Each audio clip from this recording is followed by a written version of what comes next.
afternoon. My name is Jill Craneshaw. I am on the faculty at the Wake Forest University School of Divinity, and I am pleased to have the opportunity to briefly introduce to you our lecturer for this afternoon, Dr. Stephen Boyd.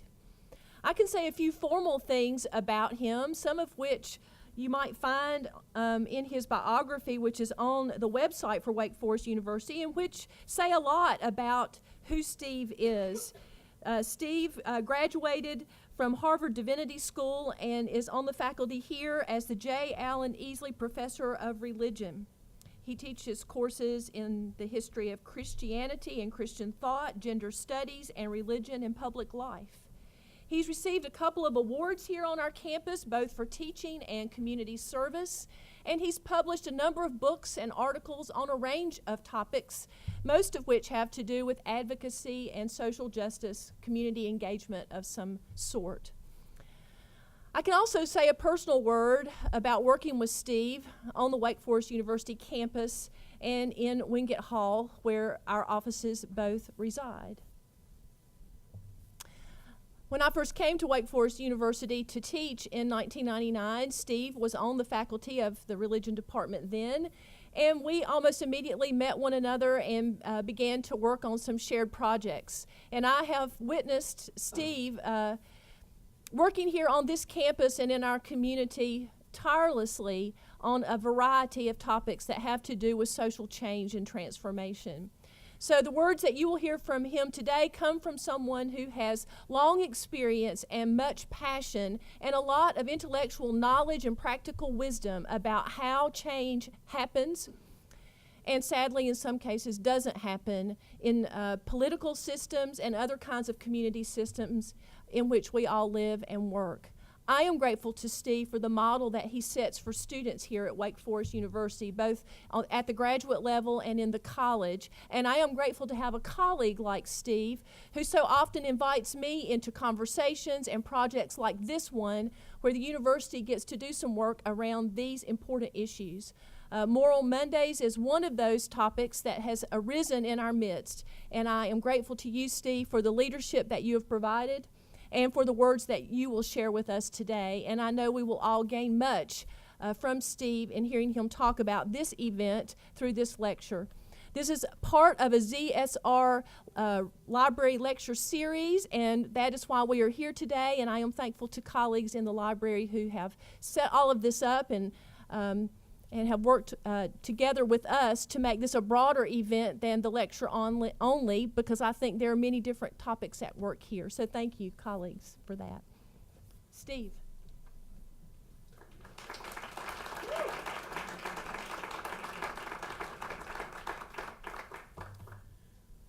I want to thank Jill, who's the Associate Academic Dean at the Divinity School, and also Gail O'Day, who's the Dean of the Divinity School, who decided to collaborate with the ZSR, there you are, the ZSR Library Lecture Series Committee. And for those committee members who first met with me, I really appreciate this opportunity to come and talk. Carolyn McCallum, Chris Burris, and Lauren Suffoletto. I also want to acknowledge George Reed, who's the director of the North Carolina Council of Churches, for collaborating in this event with the forum. We had a panel, some of you attended before this lecture. We'll have a panel where we go from here after this lecture is concluded, and so I hope you can stay for that as well. And the North Carolina Council of Churches both helped put those panels together and also advertise it. I'm also grateful to my colleagues in the Religion Department and the core faculty in Religion and Public Engagement for their collegial support over the years, and as well as their challenge and their support for my involvement in Moral Mondays, as well as a number of other things that they might not have expected over the years. I also want to acknowledge and thank Jeff Nichols, who is our ITS, for his technical assistance. Now, anything that goes wrong today is not Jeff's fault. We have a lot of moving parts here, and I hope they all work and move together. But anyway, and then finally, I want to thank Annie O'Brien, who's a master's student in our religion program, and graduate assistant for her help with research and help with the slideshow that some of you came as you came in, and also for her support today. So thank you all for this opportunity. Let me just start by saying that there was a change in the legislature back in 2010. Just to remind you, in 2008, the Democrats had a 16-seat majority in the House and a 10-seat majority in the Senate. And then in 2010, that flipped significantly in both houses, in both the Senate and in the House. 16-seat majority for Republicans in the House and a 12-seat majority in the Senate. It's the first time since 1898, and we'll come back to that in a little bit. The first time since 1898 that the Republicans held both houses. And then in 2012, as you all know, they added the governor's mansion to that and increased to what really constitutes supermajorities in the House, a 34% majority in the House and a 16% majority in the Senate. And I want to just run through several areas in which legislation was passed. Those of you who are part of the NAACP network now know these numbers, but what was happening during the summer was we were getting information about the impact of the legislation. So what I did was I went back to North Carolina Policy Watch and the North Carolina League of Conservation Voters to see what happened in each area. This is not easy to track. There haven't been analyses of the whole legislative session yet. I think these numbers are pretty safe, but I'm going to hand out at the end a handout where you can check the bills yourself. You can check some of the analyses as they continue to take place about what's happened. But anyway, this is the best I could do in the last several weeks with what information is available now. $120 million less than the state budget director said was needed for education was appropriated by this legislature. $120 million less, which meant that we cut 5,200 teaching positions, just over 4,500 teaching assistants.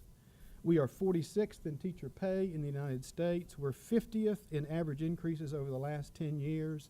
I was talking to someone who was in the school system recently and said the teachers haven't gotten a raise in the last 5 years. Is that correct? I thought it was 3. Maybe it's 5 years. The teachers haven't gotten a salary increase. And after 2013-14, there will be no increases for people who complete master's degrees in the school system. They lifted the cap on charter schools. These are privately owned, publicly funded schools. $10 million was allocated next year for vouchers to send students to private schools. 62% of these vouchers would go to students who are already attending these private schools. It doesn't cover the full tuition of a private school, and many low-income students can't afford the balance after this subsidy, and so this goes generally to people, 62% goes to people who are already attending private school as a kind of bonus. In higher education, $400 million was cut from North Carolina Public University system in the last 2 years. Financial aid to 8,000 need-based students was cut. There's a requirement that undocumented students pay out-of-state tuition even if they've lived in North Carolina since they were infants. George Leaf, who is the director of research at the John William Pope Center for Higher Education, it's one of the foundations that Art Pope and his family has begun. The Center for Higher Education has described the funding of higher education as a boondoggle that robs taxpayers. President Shaw of the Center for Higher Education Policy has demanded that the legislature starve the beast. And they are. She said that a lot of radicals have found their niche teaching in the state system. If you starve the beast, the Center for Higher Education will come in and offer to fund like humanities courses for you and economics courses for you in public institutions. At North Carolina State, where the center has donated more than $500,000 for free market-related programs, 12 faculty members in the economics department at North Carolina State are affiliated with the John Locke Foundation, which is one of the foundations started by the Pope family. And we'll get to Bill Pope Art Popin a little bit. Bill Friday has said that many changes have taken place in higher education, and it's made it out of reach for many poor and middle-income families. What are you doing closing the door to them? That's the war that's on. It's against the role that government can play. I think it's really tragic. That's what made North Carolina different. It was far ahead. We're going through a crisis. With regard to unemployment, North Carolina has the 13th highest percentage of our population living in poverty in the country. But the legislature turned down $60 million worth of federal emergency aid, unemployment aid, which meant that 170,000 people were cut off from unemployment. So we lost an estimated $1.2 billion of economic activity by turning down the $600 million. Does this make sense? Anyway. Criminal justice. Many of you know about the Racial Justice Act. It was championed by then Representative Earlene Parman and Representative Larry Womble from Forsyth County. But the Racial Justice Act essentially said if an inmate can prove racial bias by the use of statewide statistics or local statistics, or if they could prove bias in their individual case, they could have their sentence reduced from death to life without parole. Nobody was ever going free. It was from death to life without parole. That was repealed by this legislature. 31 defendants on death row were sentenced by all white juries. 38 others by juries with only one person of color. Do we have a right to a jury of our peers? Evidently not in North Carolina. Defendants with white victims are 2.6 times more likely to be sentenced to death than if victims are African American. African American jurors are struck more than twice as likely to be struck peremptory challenges by district attorneys. They're more than twice as likely to be struck from jury pools than white jurors. 22% of North Carolina's general population is African American, but African Americans make up 7% of the prison population in North Carolina. I'll slow up. I'd like to get through this part. I studied in graduate school the Reformation. One of my favorite figures, as flawed as he was in some ways, was Martin Luther. He used to say, when you preach, though I'm not preaching, maybe I am, when you preach, it's two things. It's the law and the gospel. It's the bad news and the good news. This is the bad news. It's not been fun putting this part of the PowerPoint together, so bear with me, but we've got to look at it. We've got to look at it.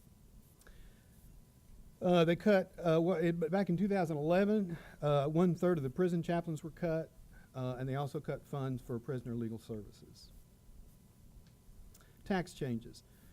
The tax cuts enacted by this legislature, 66% of the tax cuts will go to the wealthiest 1%.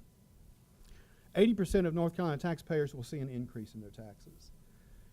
$650 million per year was lost in tax revenue when this is fully implemented. Over the next 5 years, $2.4 billion in tax revenue. They phased out the earned income tax credit, effectively raising taxes on 907,000 low-wage workers. Included in that are 64,000 military families. Health care. 500,000 low-income adults were denied health care coverage by the refusal to expand Medicaid under the Affordable Care Act. That includes 25,000 veterans. 10% of those deprived of health care would be women.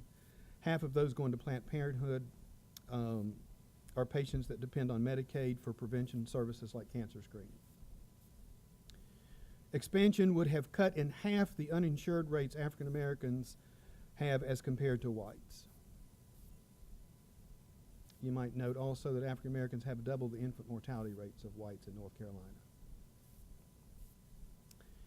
North Carolina hospitals will lose $13 billion over the next 10 years, causing layoffs. It's already started happening in our hospitals. This is job creation. Expansion would have saved North Carolina $1 billion in uninsured care in 5 years. 15 of North Carolina's 16 clinics offering abortion and other women's health care services will likely be closed. With regard to the environment, 40% cut to the Department of Environment and Natural Resources. The Department of Agriculture, there are 24 vacant positions that will not be filled.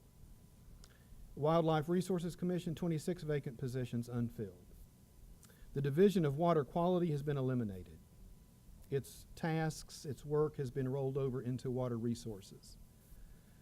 There was rules reform legislation that requires the yearly reevaluation and reapproval or repeal of all environmental rules. The criterion for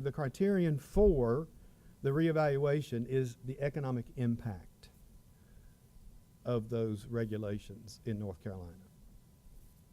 All the members of the Energy Management Commission and Coastal Resources Commission were removed and were replaced. Those who were removed brought years of technical and local experience and expertise to those commissions, and they were replaced by new members who are business friendly. The Clean Water Management Trust Fund budget was only $6.75 million for 2013-14, and it's zero going forward.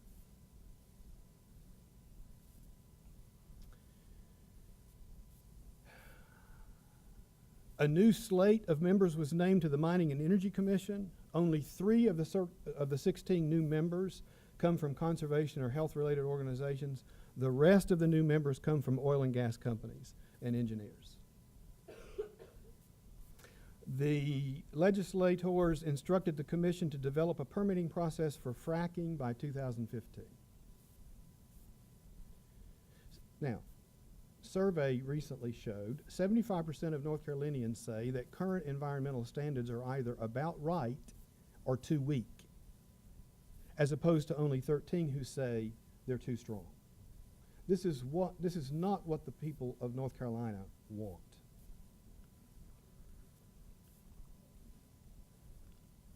Voting rights and campaign policy. It now requires a state-issued photo ID to vote. That's a driver's license or other state-issued document. Starting in 2014? This election is not Good. 318,000 registered voters do not have driver's licenses or state-issued ID as required by this law. African Americans are 50% more likely than whites not to have the photo ID. Seniors make up 26% of those without a photo ID, and women make up 66% of those without photo ID. It cut 7 days from early voting period, including Sundays. 56% of the voters used early voting in 2012. 56% of the voters in North Carolina used early voting during 2012. No high school registration of 16 and 17-year-olds. There used to be this mandate that election officials conduct high school registration drives. That was repealed. They will not be conducting, or they won't be required to conduct high school registration drives. The law allows non-poll officials to challenge voter credentials. Think about this for a minute. You go into your precinct to vote, and if somebody from that precinct, not a poll official appointed by the parties or the Board of Elections, can challenge your credentials to vote, can you imagine what's going to be happening? We'll come back to that too. 25% increase in contribution limits on what private donors can give candidates. It also limits public financing of judicial candidates.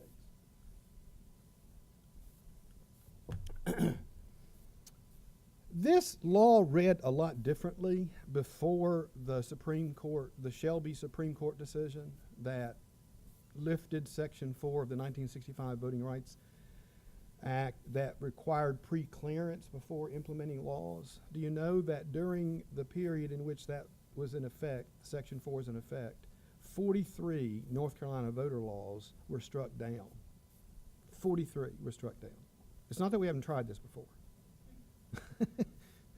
Now we're just going to get away with it. We, anyway. It's us. It's us. Until we say differently. Anyway, before Shelby, the law that passed the House was like 16 pages. It sat in the Senate until after Shelby was announced, and then it went to the Senate, and it came back 49 pages long with this laundry list of things that restrict voting.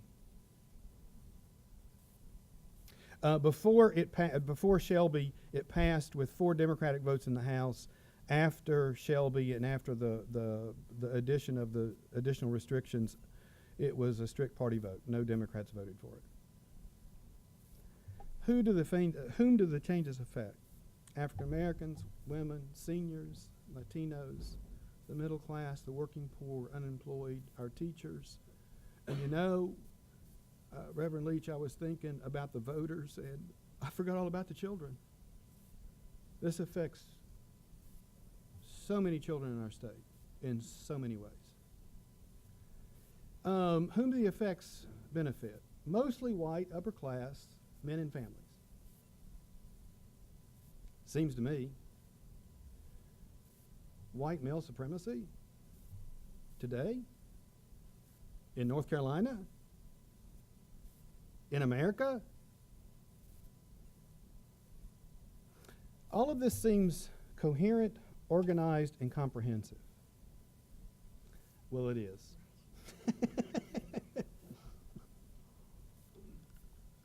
Let's keep looking for a minute, and then the better news. Let's keep looking for a minute. You might say, as some Republicans members did during the session, that Democrats held the majority of the General Assembly for 100 years. Now it's Republicans' turn. I kind of thought that myself at the beginning of the session. These things have a way of moving back and forth. But then this agenda and these bills seemed so extreme. To be more extreme than you would expect, as with politics as usual. And I think there are at least two reasons why they're more extreme. And they are ALEC, the American Legislative Exchange Council, and ARPA. ALEC, American Legislative Exchange Council. It's a nonpartisan membership association for conservative state lawmakers and corporations.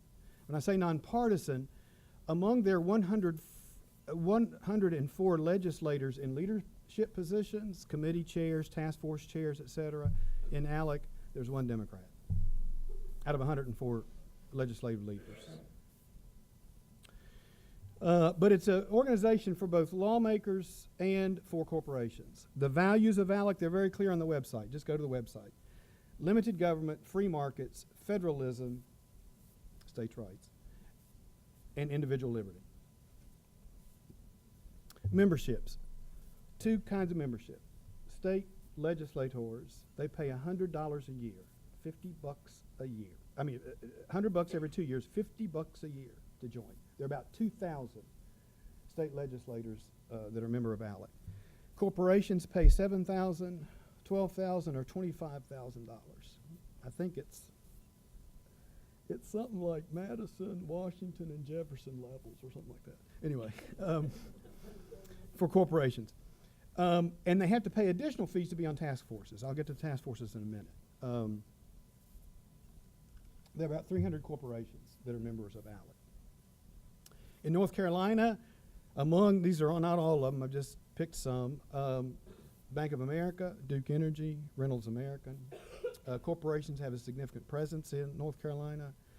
Bayer, FedEx, GlaxoSmithKline, John Deere, Novartis, Time Warner Cable. Funding, the legislative membership, the $50 a month, comes up to about 2% of the funding of ALEC.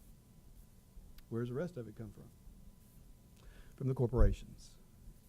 And from people like billionaires Charles and David Koch. Owners of Koch Industries, the second largest privately owned company in the United States. It does hundreds of billions in annual revenue. They've been affiliated with ALEC for decades. have financially supported it through their foundations, including Americans for Prosperity, and were given its Adam Smith Free Enterprise Award in 1994. The Koch brothers.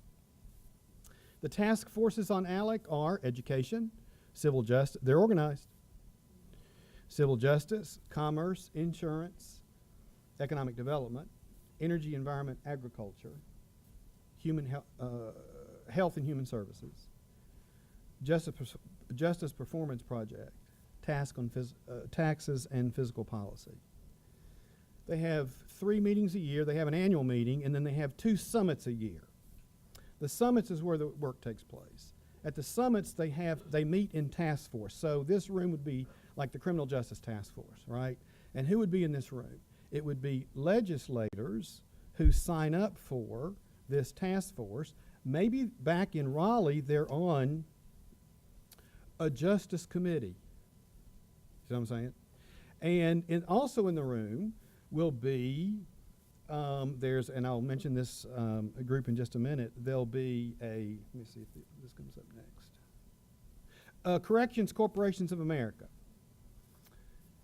a for-profit private prison company. They build and maintain prisons. So if we're in a task force, I'm on a committee responsible for legislation about, say, mandatory sentencing in North Carolina, right? And I'm in the same task force with Corrections Corporations of America. What do we do? What is our job for the day? Our job is to come up with model legislation. We take model legislation back to our states. This is where these bills come from. This is where these bills come from. They're not made up in Raleigh, many of them. And they're introduced in state legislatures. What are the benefits? For legislators, what are the benefits for legislators? Makes their job easier, depending on what they think their job is. They get to sponsor legislation, develop a reputation for being business friendly, and attract campaign donors, if that's what you're in it for. What's the benefits for corporations? It's fairly obvious. Favorable translation. On the ALEC website, it says this: ALEC provides an unparalleled opportunity for corporate leadership to have its voice heard and its perspective appreciated by the legislative members. Unprecedented opportunity to have its voice heard.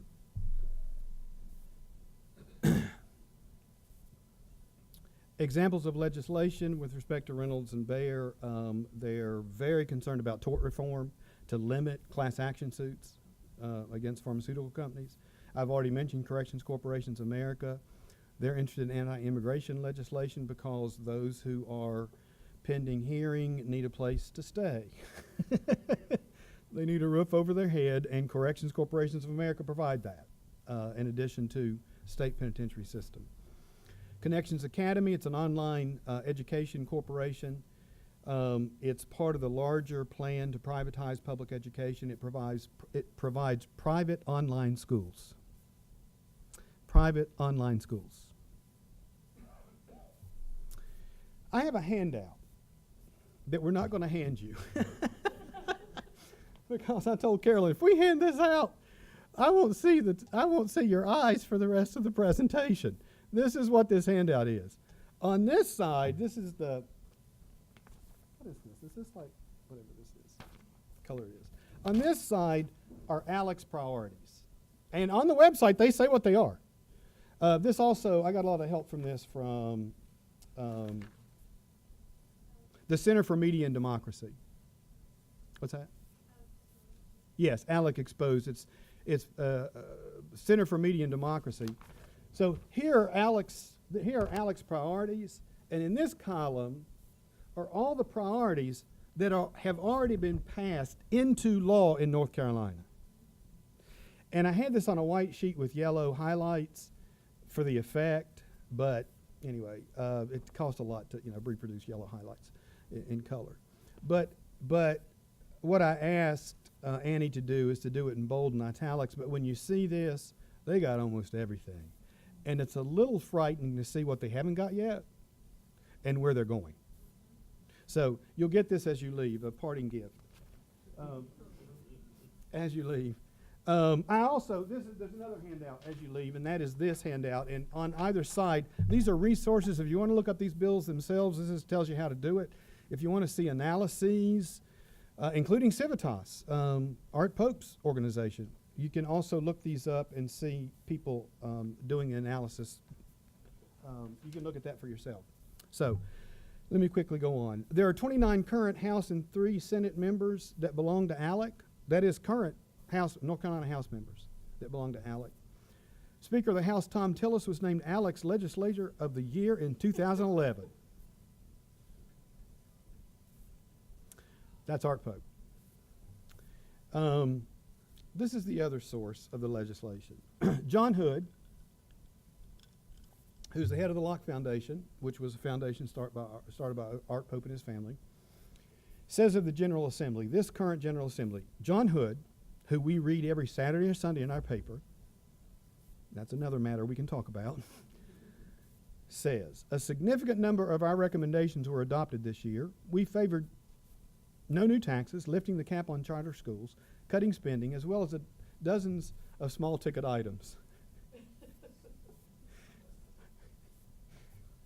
Small ticket items. You know, cut 500,000 people, you know, out of health care. That's a small ticket item. This is Art Pope is another important source for the legislative agenda. If ALEC writes the score, Art Pope is the conductor in North Carolina. He's the chairman and CEO of Variety Wholesalers, which includes Rose's, Maxway, Super 10, and Bargaintown. He graduated from Asheville School, UNC Chapel Hill, and Duke Law School. He served 2 terms in the House. He failed in the bid to become lieutenant governor. He or his family started, it's basically him, started with family money, the John Locke Foundation, Civitas, Civitas Action, Americans for Prosperity, Center for Higher Education Policy. He's contributed to 27 Koch-supported groups opposing environmental regulations, tax increases, unions, campaign spending limits. He supports child labor laws but opposes compulsory education for minors. He opposes compulsory education for minors. That's public education. He opposes it.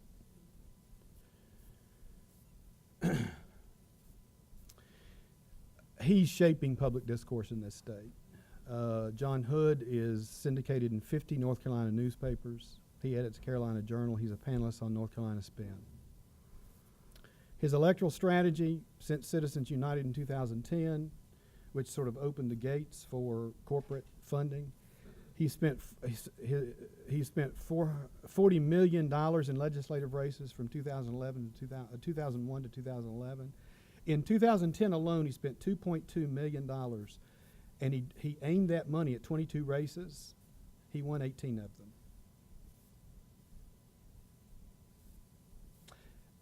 He funds attack ads, or the groups he supports funds attack ads. I won't go into that. If you want to ask about that later, I'll be happy to talk about that. Racially charged attack ads.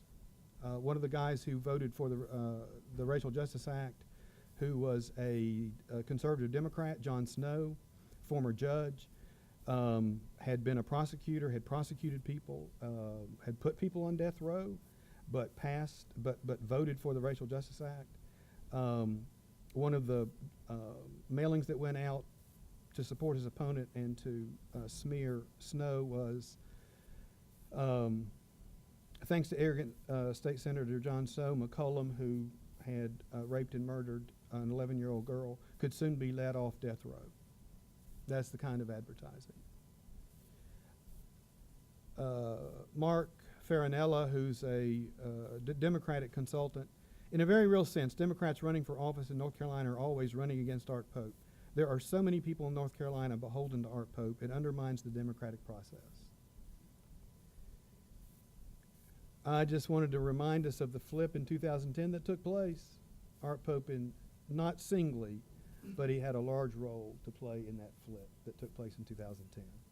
And it was a critical election because that's when the census happened, and that's when the redistricting took place. And so the districts were redrawn so that it favors Republican candidates. 1898 was the last time Republicans held both houses. What happened to cause this dramatic shift in 2010? The first in 100 years. One thing that happened was Senator Obama was elected president, and he carried North Carolina for the first time since Jimmy Carter. He's black. Just thought I'd mention it. 2013, Governor-elect McCrory named Art Pope State Budget Director. This guy's in charge of our money now. Testimony from the trenches. We've all heard the adage. This is a letter that was in the Winston-Salem Journal toward the end of the legislative session, late July of this summer. It was by a guy from Kernersville. He says, "We've all heard the adage, a liberal is a conservative who hasn't been mugged yet. I propose a conservative is a liberal who's never had to live at or below the poverty line. When my salary was significantly higher, I proudly voted for George W. Bush twice and was an avid Rush Limbaugh fan. Then my employer, small business owner and backbone of America, read job creator, according to, that's my gloss, right? According to Republican theology, sold out his business and retired a millionaire. My family and me, unemployment, foreclosure, bankruptcy, Medicaid, food stamps, free lunch program for our child at school. We were now, according to the Republican dogma, a burden on decent, hardworking, tax-paying citizens of America. Then, with the help of a liberal state-sponsored program, I received tuition assistance, returned to college at age 40, earned a degree, and for now at least make a good living in the healthcare field. Hope he doesn't get laid off. Yes, there are abusers of the system, to be sure, but if it hadn't been for the previously mentioned programs, how would my family have survived? How would we have been able to improve our life situation? How can government effectively weed out the abusers without further hurting and humiliating those truly in need? The Republican Party doesn't have the answers to those questions and isn't interested in looking for them. Not so quick. The Democrats aren't saviors either. Their nanny state tactics will bankrupt us all eventually. Rush isn't completely gone. We the people need to wake up and realize we need a viable third party now. Now, I don't know about a third party, but a lot of people woke up this summer, and this is how I understand what happened with the inception and phenomenal growth of Moral Mondays. The historical frame, in 2007, Dr. William Barber called together the historic Thousands on Jones Street. It's a coalition of 125 branches of the NAACP and 140 social justice organizations. They had an assembly of 3,500 in 2007 and 12,000 in 2012. A 14-point program, quality, diverse public schools, livable wage, universal health care, expanding voting opportunities, abolish racially biased death penalty, and environmental justice. They fought the resegregation of the Wake County schools, championed Racial Justice Act, backed the eugenics compensation program, same-day registration and voting, and the public awareness campaigns. In the winter and spring of 2013, the NAACP and HKONJ coalition asked to meet with the leadership of the General Assembly and Governor McCrory, and their attempts were rebuffed. They found it a little more difficult to have access to our legislators than the member corporations had at ALEC retreats. We've seen what that does. In April 4, 2013, the 45th anniversary of Dr. King's assassination, Speaker Tom Tillis introduced HB 589, the Voter Information Verification and Election Reform Act. That's the monster voting law. April 29, the leadership of NAACP HKONJ decided to exercise our constitutional right to instruct our representatives. I didn't know this. You should know this before I went that day. Article 1, Declaration of Rights, Section 12. The people have a right to assemble together to consult for their common good, to instruct their representatives, and to apply to the General Assembly for redress of grievances. Darn it. But secret political societies are dangerous to the liberties of a free people and shall not be tolerated. Hello? So that's why we went in that building. Dangerous indeed. Generally, when ALEC legislative members introduce model legislation, they don't identify where it came from. Let me just want to make one comment before we leave Dr. Barber's perspective, and that is the fusion movement fractured in 1898, in the election of 1898. What happened was the Democrats, who had been outvoted in 94 and 96 by this coalition between the Populists and the Republican Party, went on the attack with a very aggressive racist agenda. They warned whites, Democrat, Republican, and Populists of the danger of racially mixed sexual relationships and the mythical violence and brutality of black men. This tactic fueled the Wilmington coup that Dr. Barber referred to and succeeded in splitting the mostly white members of the Populist Party from their Republican partners. With control of both houses of the General Assembly and the Governor's Mansion, the Democrats ushered in Jim Crow so that African Americans would not have the electoral power to gain political domination or political power again. So, some of you who were here for the previous panel know a little bit about Moral Monday. I'm just going to run through what happened on Moral Mondays. This is the agenda. At 3 o'clock, we met at a local church, as Reverend Leach suggested. We had information and nonviolent training. We knew we might be arrested. There was a possibility we wouldn't. It didn't really make a lot of sense that they arrested us, because here we are today. If they hadn't arrested us, I don't know we'd be here today. You know what I'm saying? So anyway, but we were trained in nonviolent training, resistant, as Reverend Womack said. The charges were secondary trespass, posting and display signs of placards, and failure to disperse upon command. If we were arrested, we were told that the police are not the enemy. They are simply doing their jobs. Do not speak disrespectfully or give any resistance.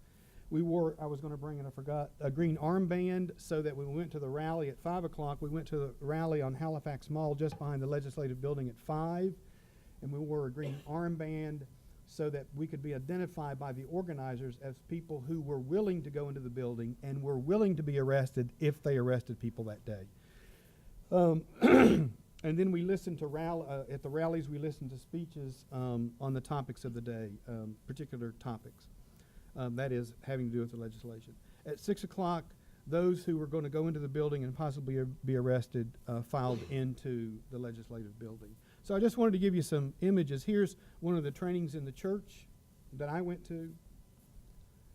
Dr. Barber speaking. There were also sermons and singing, so it was both training and inspiration.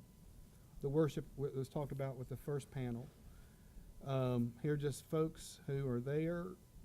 This is just a couple of scenes from the rally on Halifax Mall. Lots of signs, lots of signs.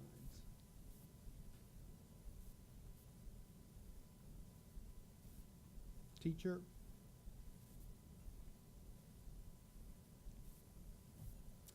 Here is the group who have green armbands filing into the legislative building. I've identified Dr. Eversley. I looked at these pictures the other night and identified Reverend Leach. I won't send this to the church. No. They know that already, right? So anyway, I just thought I'd identify some of our folks. Again, here they are filing in. Inside the building, there were prayers, speeches, and songs. And the issue was that we sang too loud, I think. That was actually on my arrest papers. Those were the charges. We sang too loud. That is, we were disruptive. This is Reverend Ron LaRoque, who's Winston-Salem Metropolitan Community Church, speaking at the rally. Not at the rally, but inside the building. The people in the downstairs are the people who are willing to be arrested. The people upstairs are taking pictures and supporting, singing. Then around 6:15, Chief Weaver of the Capitol Police would ask us to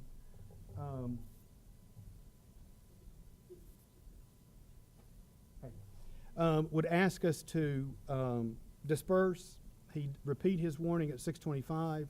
At 6:28, He would repeat his warning, and then at 6:30 he would come up to you, as you'll see in a minute, and he would tell you that you were under arrest, ask you to put your hands behind you, and you would be then handcuffed by an officer and taken away to the basement where we were searched, and then to the Wake County Detention Center where personal data was taken. We were fingerprinted, we had mugshots taken, and we appeared before the magistrate. A volunteer NAACP attorney was in the room next to the magistrate's office.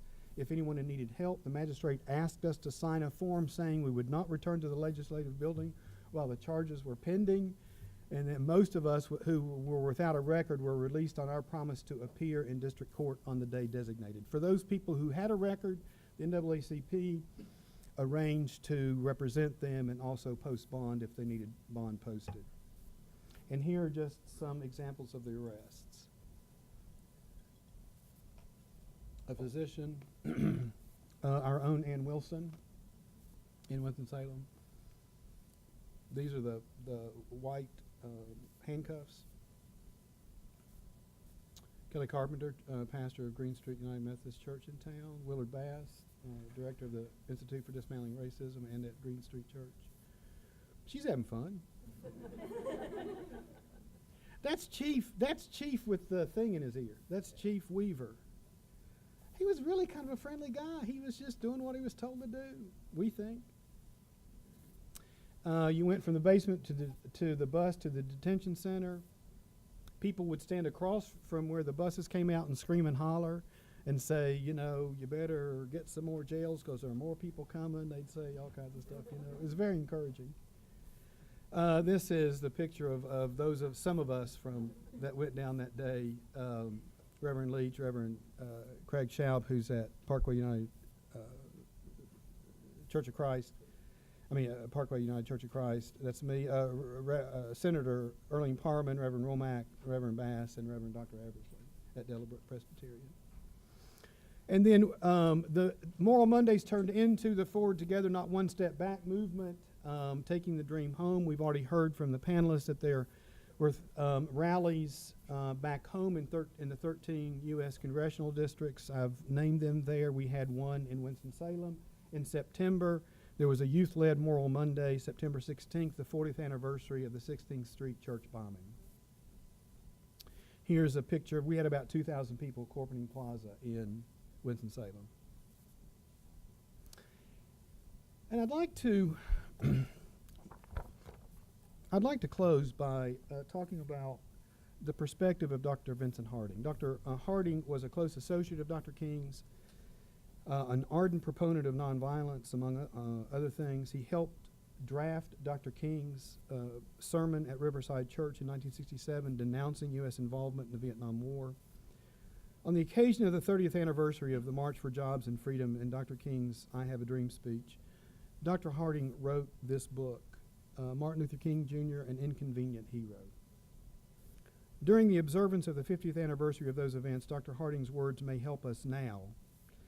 By inconvenient hero, Dr. Harding meant that we Americans have insisted that Dr. King live forever in the unbroken sunlight of that historic August day on the Mall when hundreds of thousands of us stood in that place, millions more gathered by television sets, to affirm our solidarity with his vision of racial harmony and triumphant freedom. Somehow King seemed easier to manage as a hero. If we could forget the search for economic justice that had already begun to emerge in the march's official purpose, for jobs and freedom. If we could ignore the shadows that were soon to be cast across King's life and many others, by white terrorist bombing that killed 4 Sunday school children in Birmingham just weeks after that march. On Christmas Eve in 1963, King spoke to his congregation. I must confess to you today that not long after talking about that dream, I started seeing it turn into a nightmare. The first time was when 4 beautiful, unoffending, innocent Negro girls were murdered in the church in Birmingham. Soon followed in 1964 the murders of James Chaney, Michael Goodman, and Mickey Schwimmer in Mississippi, the assassination of Malcolm X and the riots in Watts in 1965, the violent reaction to the march in Chicago for affordable housing and the shooting of James Meredith in 1966, the riots in Newark and Detroit in 1967. King knew well in his visits to northern cities those spasms of violence that were fueled by the impatience and rage that comes from the absence of affordable and adequate housing, work, livable wages, freedom from arbitrary and brutal treatment by law enforcement, all things that are necessary for the human life and dignity of everyone. In the 1967 Vietnam sermon, King asked, "How can the administration, with quivering anger, denounce the violence of ghetto Negroes when it has given an example of violence in Asia that shocks the world?" For him, love of God and love of neighbor meant that we are called to speak for the weak, for the voiceless, for victims of our nation, and for those it calls enemy. For no document from human hands can make these human beings any less than our brother and our sister. In 1967, King began to outline a major national nonviolent human rights movement, which would call on the fires of the hearts of the young men and women who were now the victims of America, a movement which would transmute the deep rage of the ghetto into a constructive and creative force, a nonviolent army. The dispossessed of this nation, this is Dr. King, the poor, both white and Negro, live in a cruelly unjust society. They must organize a revolution against that injustice, not against the lives of their fellow citizens, but against the structures through which the society is refusing to take means to lift the load of poverty. Negroes must, therefore, not only formulate a program, they must fashion new tactics, which do not count on government goodwill, but serve instead to compel unwilling authorities to yield to the mandates of justice. Rabbi Abraham J. Heschel, Dr. King's friend, brother, and marching companion, said shortly before King's assassination, "The future of America depends upon the impact and influence of Dr. King." The future of America depends on the impact and influence of Dr. King. I think he is right even today. A few weeks ago, Michelle Alexander described for us the enormity of mass incarceration here at Wake Forest, for those of you who were able to be there. She called it the new Jim Crow, that traps upwards of 65 million of our mostly African American fellow citizens in a permanent second-class caste in America. She then argued that it will take a multiracial, multi-ethnic human rights movement to change the legal, economic, and political structures that hold mass incarceration in place. She also said she does not believe the leadership for that movement will come from either of our political parties, but from us. I think Moral Mondays, the North Carolina NAACP, HK-on-J, and all who have rallied to their call can be a beginning of such a movement, at least in our state. The question is whether we can do better in working together than our forebears did at the end of the 19th century, when the white people, frankly, ran away. Or will we let the withering dynamics and patterns of racial prejudice, sexism, homophobia, ageism, and ableism continue to divide us? It's our choice. We need to find our way to one another across these comfortable social barriers, or we're sunk.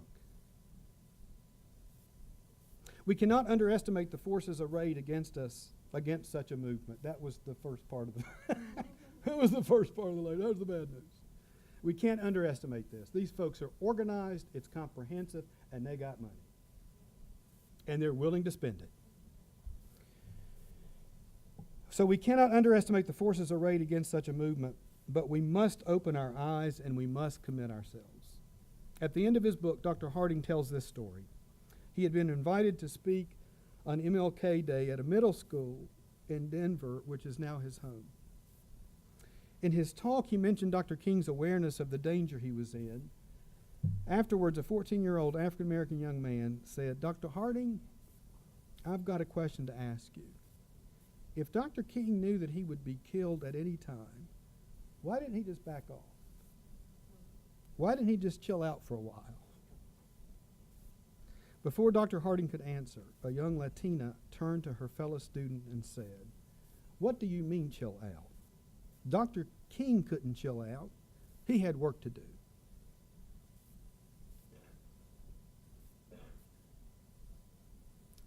And so do we. I'll give Dr. Harding the last word here. He dedicates the second edition of his book,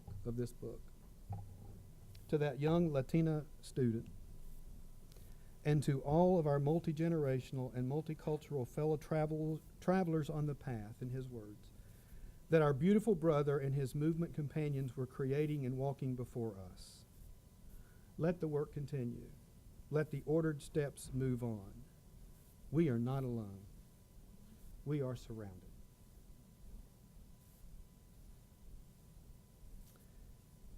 Thank you for your kind attention.